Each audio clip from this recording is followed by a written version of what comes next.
ఓం శ్రీ మహాగణాధిపతయే నమః. శ్రీ మహాసరస్వత్యై నమః. శ్రీ గురుభ్యో నమః. డివోషనల్ ఆస్ట్రో తెలుగు ప్రేక్షకులకు స్వాగతం.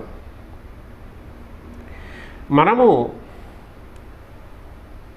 కొన్నాళ్ల క్రితము ఒక వీడియో చేసుకున్నాం. ఆ వీడియోలో కుజదోషం గురించి ముచ్చటించుకున్నాం.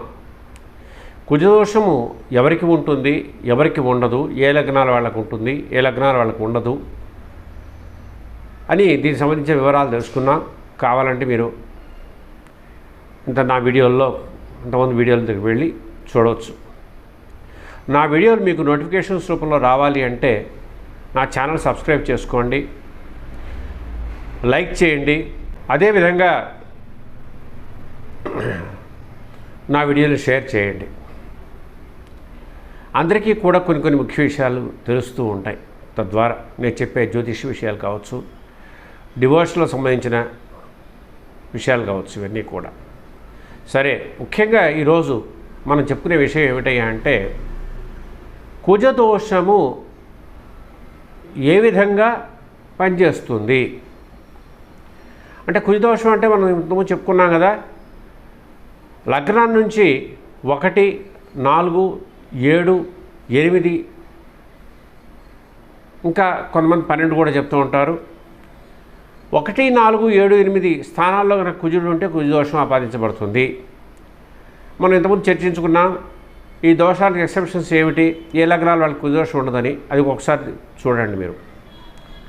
అయితే ఈ కుజదోషం ఉన్నవాళ్ళు కనుక కుజదోషం లేని వాళ్ళని కనుక పెళ్లి చేసుకుంటే వివాహం విషయంలో ముఖ్యంగా పాటించాల్సిన విషయం ఏమిటి అంటే, వివాహం చేసుకోదలుచుకున్న వాళ్ళు యువతీ యువకులు ఎవరైతే ఉన్నారో వరుడు వధువు వీళ్ళిద్దరూ కూడా వాళ్ళకి ఒకసారి కుజదోషం ఉందా లేదా అనేది ఒక జ్యోతిష పండితుడిని అడిగి తెలుసుకోవాలి.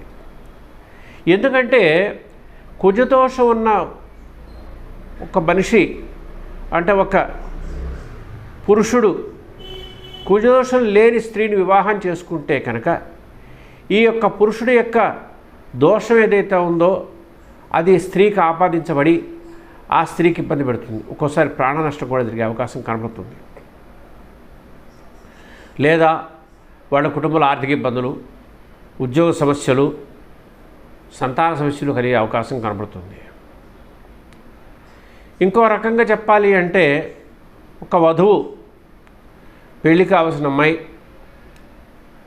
ఒక అబ్బాయిని పెళ్లి చేసుకుంది. ఆ అమ్మాయికి కుజదోషం లేదు కానీ అబ్బాయికి కుజదోషం ఉంది.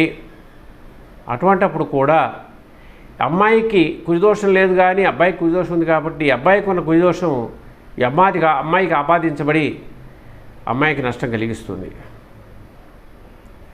అదేవిధంగా ఒక వరుడు వధువుకి పెళ్లి చేసేటప్పుడు కుజదోషంగా చూడకపోతే వాళ్ళ మధ్యలో ఎవరికొక్కళ్ళకి కుజదోషం ఉన్నా ఆ ఉన్నవాళ్ళకి కాకుండా లేని వాళ్ళకి కుజదోషం ఆపాదించబడి వాళ్ళకి ఏదో విధంగా నష్టం కలుగుతుంది. ఆరోగ్య నష్టం కావచ్చు, ఉద్యోగ నష్టం కావచ్చు, ఆర్థిక నష్టం కావచ్చు, ప్రాణ నష్టం కావచ్చు, ఇటువంటివి జరుగుతూ ఉంటాయి.